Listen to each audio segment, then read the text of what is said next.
Is the God of the Old Testament harsh and cruel?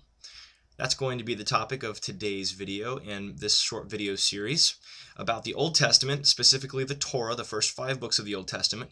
I'm planning on going through these first 5 books, specifically Genesis, Exodus, Numbers, and Deuteronomy, and going through the different issues that atheists, shaky believers, and other folks come up with as items that bring God's character into question.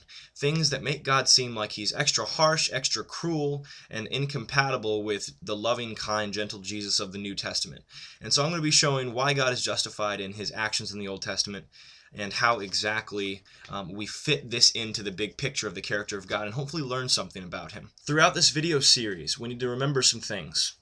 Firstly, a lot of people, whether consciously or subconsciously, assume that the truth is going to be comfortable. We can't assume that the truth is going to make us feel warm and fuzzy all the time, and just disregard it if it's something harsh. So let's remember that. Secondly, the Old Testament isn't going to make any sense if we assume that human beings have value apart from God. He is the one that gives us value. We are the paint, and he is the painter, the artist. We are the clay, and he is the potter.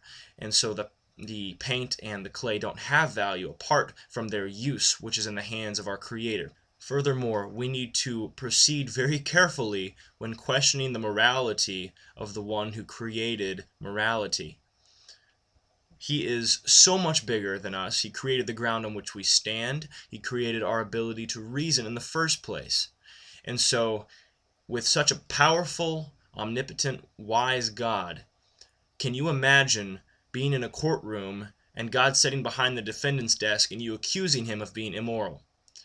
That shouldn't be possible to visualize that, because he is so much greater than us. We are not the ones accusing him. He's the one who accuses us.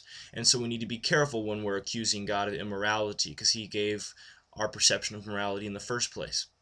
Now, before I get started into actual scenarios, I want to real quick mention one reason why it looks like there's a major difference between the amount of wrath in the Old Testament and the amount of wrath in the New Testament. And it primarily has to do with the fact that Jesus Christ took that wrath on the cross in the New Testament.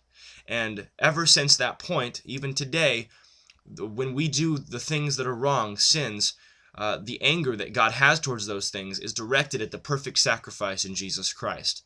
So it's not God's character changing, but instead it's God's approach to sin changing. And it's a better thing for us here in the New Testament. And I'm so thankful that Jesus did that for us.